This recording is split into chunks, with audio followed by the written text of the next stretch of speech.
Hi everyone, I hope that you guys are doing good and I hope that your preparations for exams are also going good.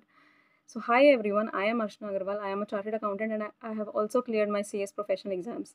So, today we'll discuss how to clear your CS executive exams in last 30 days. That is just almost a month has left for your exams. So, let's discuss the strategy ahead. First of all, make a very focused and detailed timetable of what you are going to study in the next 1 month, in the last 1 month of your exams. So you should have your chapter wise strategy of each subject कि आप इस दिन ये chapters करेंगे, इस दिन ये chapters करेंगे इस subjects के, एंड मेक श्योर कि आप डेली 2 से 3 सब्जेक्ट्स कवर करें। अगर आप एक मॉड्यूल दे रहे हैं तो, या अगर आप 2 भी दे रहे हैं तो, क्योंकि उससे क्या होगा कि आप अगर 2 से 3 सब्जेक्ट्स डेली रेफर करेंगे तो आपको ये नहीं होगा कि अगर आप एक सब्जेक्ट पढ़ रहे हैं तो आप दूसरा भूलते जा रहे हैं। क्योंकि जब 2-3 सब्जेक्ट्स आप डेली पढ़ते हैं तो एक मोमेंटम बना रहता है कि आप 2-3 सब्जेक्ट से टच में रहते हैं और आपका कॉन्फिडेंस जाता नहीं है। नहीं तो अगर आप एक ही सब्जेक्ट 4-5 दिन पढ़ते रहते हैं तो फिर जब पढ़ते हैं तब तो वो आपको बड़ा अच्छा लगता है, आपको सब याद रहता है, बट जैसे ही आप दूसरे सब्जेक्ट पे जाते हैं तो आप वो सब्जेक्ट भूलने लगते हैं जो आपने पहले पढ़ा था। तो इसलिए बहुत इंपॉर्टेंट है कि लास्ट के 1 मंथ में आप 2 से 3 सब्जेक्ट्स पढ़ेंगे। मैंने भी ऐसे ही किया था अपने सारे एग्ज़ाम्स में, तो उससे क्या होता है सारे सब्जेक्ट्स के साथ टच बना रहता है और फिर एकदम कॉन्फिडेंस मेंटेन रहता है आपका। सो नेक्स्ट इंपॉर्टेंट चीज़ें है कि आप किस सोर्सेज से पढ़ेंगे। सो आपको स्टडी मटेरियल इंस्टीट्यूट का बेस बनाना है, एंड अगर आप अभी तक आपने स्टडी मटेरियल से पढ़ाई नहीं करी है, सो मेक श्योर कि आप जिस भी मटेरियल से पढ़ाई कर रहे हैं आप उसके कंटेंट्स मैच कर लें स्टडी मटेरियल से, और जो स्टडी मटेरियल के कंटेंट्स आपके मटेरियल में नहीं है वो आप एक्स्ट्रा मार्क कर लें और उसमें फ्लैग्स लगा लें, सो दैट जब आप पढ़ें तो आप उसको भी रेफ़र कर लें। एंड स्टडी मटेरियल के साथ साथ आपको गाइडलाइन आंसर्स भी रेफ़र करने चाहिए इंस्टीट्यूट के। गाइडलाइन आंसर्स में सजेस्टेड आंसर्स होते हैं जो इंस्टीट्यूट चाहता है कि आप जिस तरह से क्वेश्चंस को प्रेजेंट करें एग्जाम्स में, तो गाइडलाइन आंसर्स रेफ़र करना बहुत ज़रूरी है। इसके साथ ही साथ आपको स्कैनर रेफ़र करना चाहिए। स्कैनर में लास्ट एग्ज़ाम्स के सारे क्वेश्चंस होते हैं जो भी पिछले एग्ज़ाम्स में आए होते हैं, तो उससे क्या होता है कि आपको पता रहता है किस तरह से एग्ज़ाम्स में क्वेश्चंस पूछे जाते हैं। और सपोज़ अगर आप 1 या 2 चैप्टर किसी सब्जेक्ट का छोड़ भी रहे हैं या आपसे नहीं हो पा रहे हैं, तो मेक श्योर कि आप उसके स्कैनर के क्वेश्चंस कर लीजिए। तो स्कैनर के क्वेश्चंस भी कर लेंगे तो आप समझिए आपने 50-60% ऑफ द चैप्टर कर लिया है, क्योंकि स्कैनर में 60% कवर हो जाता है। तो उससे क्या होगा, अगर कोई क्वेश्चन एग्जाम में आ भी जाता है तो आप हैंडल कर पाएंगे।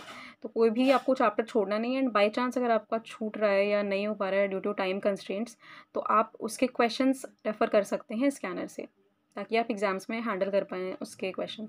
नाउ अब जो वो सब्जेक्ट्स जो एमसीक्यू बेस्ड है, तो एमसीक्यू बेस्ड सब्जेक्ट्स में आपको एक स्कैनर रेफ़र करना चाहिए, एक स्कैनर या फिर रेफरेंसर जिसमें मैक्सिमम क्वेश्चंस है प्रैक्टिस करने के लिए।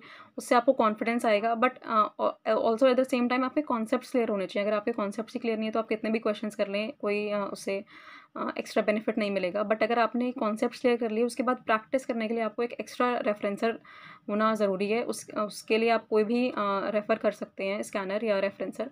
उसमें मेक श्योर कि उसमें ज़्यादा से ज़्यादा क्वेश्चंस हो, ताकि आप प्रैक्टिस करके आपका जो उसका डर है एमसीक्यू का वो निकल जाए।